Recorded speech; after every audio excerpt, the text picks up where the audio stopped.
Last time guys, may pinakita ako sa inyo na tool na ginagamit ko para malaman kung original paint pa ba ang isang sasakyan or hindi. Ginagamit ko kasi yun mga bossing kapag nag-check ako ng mga second hand cars na bibilhin ng mga client ko o kaya ako mismo kasi nga diba nagbabuy and sell ako.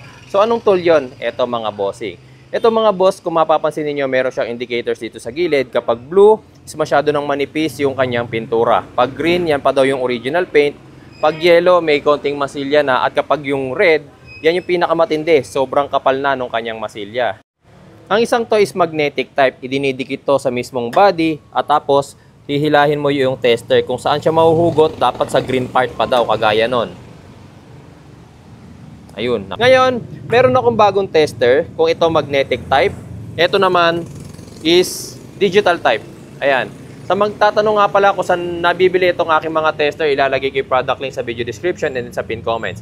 Pagdating sa presyo mga boss, syempre mas mahal tong gantong klase ng device. Electronic na and syempre battery operated pa, samantalang to magnetic type lang.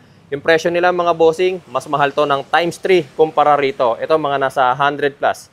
Sabihin na lang natin 200. Ito mga nasa 600 ang bili ko rito. Ngayon testingin natin kung pareho ba sila ng reading. So, based dito sa ating magnetic type na tester, from 100 to 200 UM, original paint pa raw. Okay? Sabi ng mismong owner na pagbilhan ko, original paint pa daw to. Wala pa daw po silang nire-retouch dito at pinapa-repaint. Well, tingnan natin ngayon dyan sa tester natin. So, eto mga boss, kagaya niya kanina, kaya na ko pinapakita. Basta nahugot sa green, original pa daw. Okay? Pero hindi natin makita exactly kung ilang UM. Okay, nahuhugot lang siya sa green. Tapos, parang sa 250, 200. Lumabas pa yung 175. Ayan, tingnan nyo. 200, 175, di ba? Tingnan natin ngayon dito sa aking bagong paint tester. Siya nga pala mga boss, pag bumili kayo nito, hindi to basta-basta ginagamit. Ano to? Meron pa tong calibration na ginagawa. Mamaya papakita ko sa inyo kung paano siya kinakalibrate, okay? So, eto mga boss, meron din siyang tape sa dulo at yan yung ididikit natin or ididiin naman ngayon sa ating body ng ating sasakyan. Kapag ito turn on, pipindot lang. Tapos, makikita ninyo, yan, naka-auto and then puro guhit lang. Nilalagay ko siya sa UM. Mas ano tayo mas common sa atin yung unit of measurement na UM, okay? Tapos, ididikit natin siya sa body. Ayan.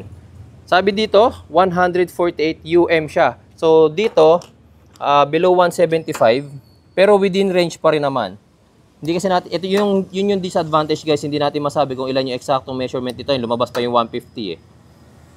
Ayan o. Ayun o, lumalabas pa yung 150. So, since sabi rito, 148, okay, so pareho sila ng reading. Below 150 ang kanilang reading, di ba? Ganun din, bago ko siya i-diin sa ibang parts, nire-reset ko muna.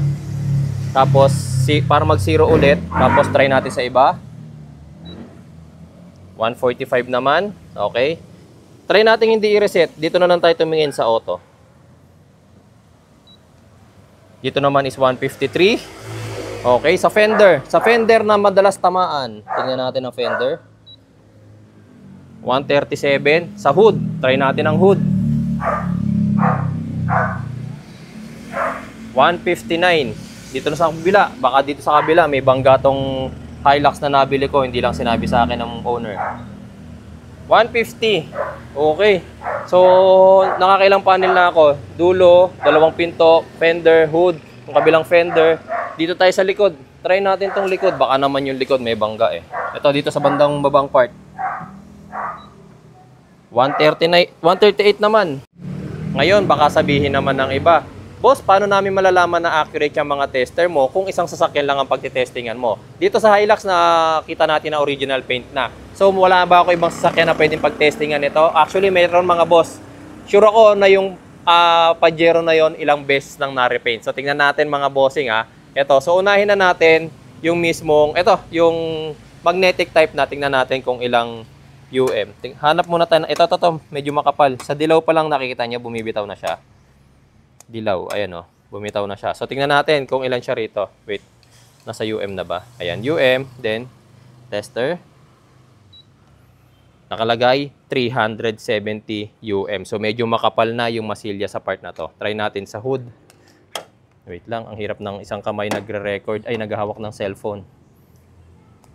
Dito, yellow rin pero medyo lumalabas pa ng konti yung green. Nakikita niyo ba? Yellow. Tingnan natin kung ilang UM sa tester ko. 382. Okay, 382 mataas-taas din. Yan. Testing naman natin sa ibang part. Hanap tayo ng medyo makapal. Yung bibitaw agad yung tester. Ay, plastic, sorry. Ito. Itong part na to.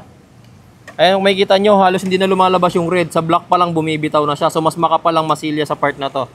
Ayan black. So, tingnan natin dito. Ayan, tingnan natin.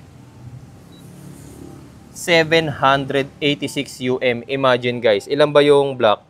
500 to 900 UM. Ganun na siya kakapal. Ibig sabihin, sobrang kapal na ng masilya rito. Which shows din dito sa digital ko, 786 UM na raw siya. Sa mm kaya, ilan yun? 78 mm. Kapal na rin, Ayan, 79 mm. Sa pagka-calibrate, ganito ang unang-una natin ginagawa. Pag naka-off pa siya mga bossing, didiinan nyo itong UM part na to. Tapos, tsaka ninyo pindutin yung power button, pero wag nyo bibitawan yung sa UM part. Ayan. Okay. Pag lumabas na yan, 0.0 mm na yan, lumabas yung call, tapos tumunog, nag-beep ng 2 beses yung ating device, ibig sabihin nasa calibration mode siya. Ang gagawin ninyo mga bossing, ididiin nyo siya ngayon sa metal part. Tutunog siya ng 2 beses and then release. Lalabas yung 0.05. Ilalagay natin ngayon itong sheet na to. Tapos ididiin ulit natin sa metal. Okay, pag tumunog, bitawan, lalabas yung 0.10. Tanggalin, ilagay yung 0.10. Diin ulit. Tutunog. Tanggalin, ilagay naman yung 0.25. Susunod-sunurin lang natin yung mga bossing hanggang sa makalibrate natin yan. Okay. Basta nag-double beep siya, ibig sabihin na confirm na nakapagsukat na siya. Ayan. Okay. 1 mm naman daw.